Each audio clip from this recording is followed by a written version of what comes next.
Hi everyone, this is Adrian speaking, and welcome to Wild Bush and Great. So today we're going to reload my favorite caliber 4570 Government. I'm not using any expensive equipment. This is a reloading kit made by The Precision.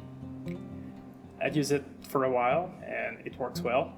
And along the way I also added a few more accessories to my process so I can get more precision and also be faster when I reload.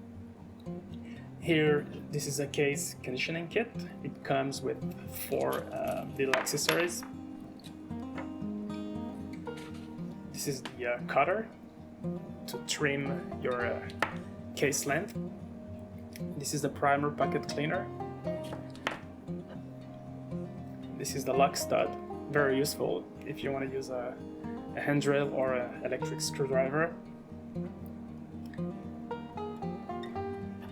And this is the chamfer tool to bevel the edge of your case.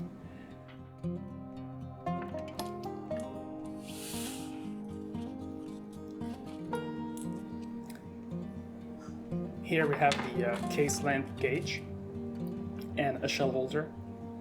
These 2 accessories work with the case conditioning kit that I just showed. So the lock stud goes in this shell holder here, and you will attach the length gauge to the cutter tool. I'll show you that in a few minutes. For priming, I prefer to use this priming tool. You definitely can prime your shell with the basic kit, but I find using a priming tool to be faster overall.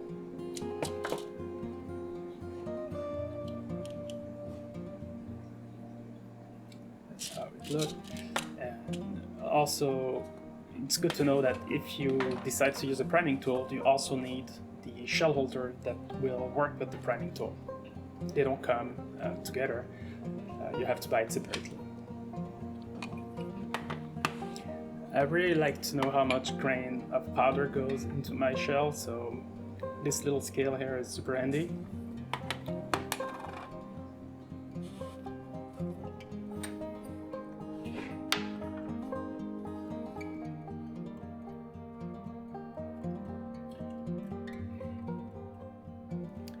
So the first thing you need to do is to remove the primer, and using a little base here and this little punch, you pry it out with a little bit of precision. You don't need to hit it hard, just very slow.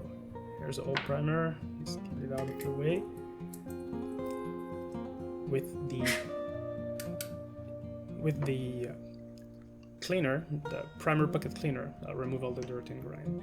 So here, using the die, I will push in the case to make sure it gets resized to the correct to the correct sizes. And using back the same base, I will push out the case from the die using this longer rod here.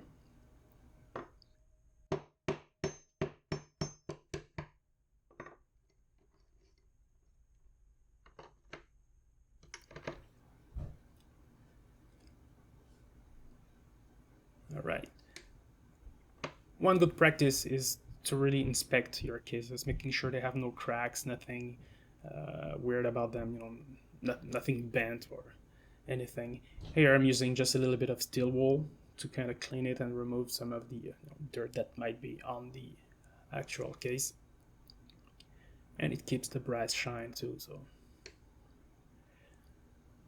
All right. That case actually doesn't need trimming. It's the size is okay, but I'll just show you how I do it. So this is a shell holder that you need,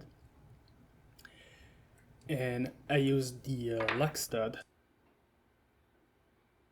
Yeah, that lock stud comes with your case conditioning kit. So here, using my electric screwdriver, I'm going to fix the case here. And yeah, and then you just rotate the case against the edge of the cutter tool.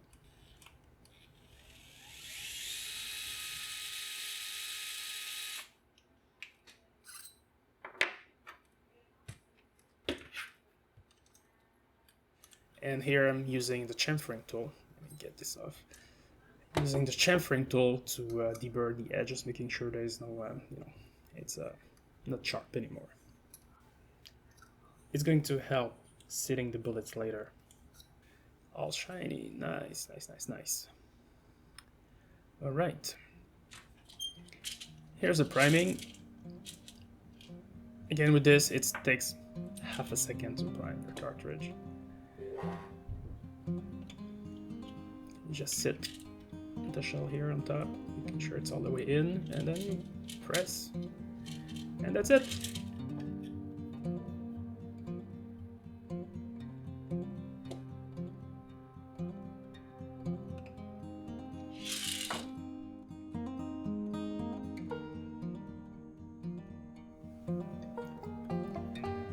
Let's add some powder.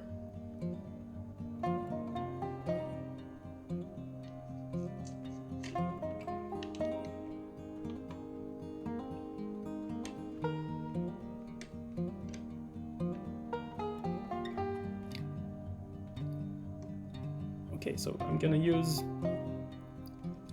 the dye actually as a helper to pour my powder in.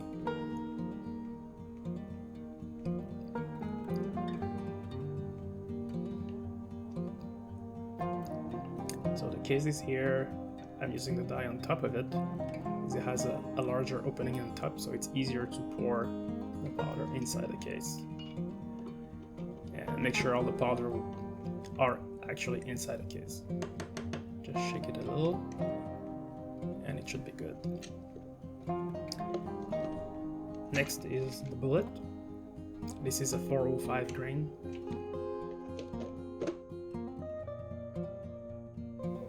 And I'm going to use this tool here.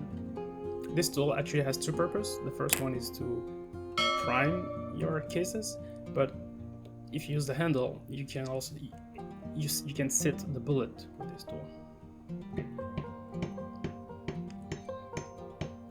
Very light tap, again. Excessive force not needed.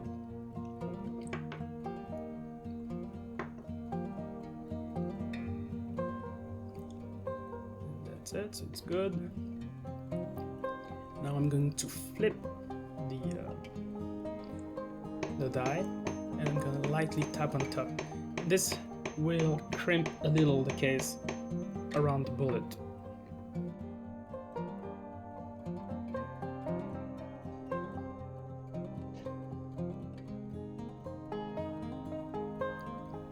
If I can show you a little like the finished product look like.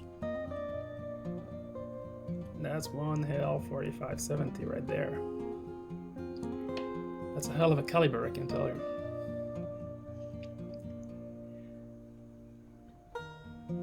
And to finish, make sure you are within the maximum overall length. You don't want your bullets to be longer. If it was longer, I would recalibrate my die and using the handle again to push my bullet a little bit further in. And that's it. That's all there is to it. Thanks for watching. Bye bye.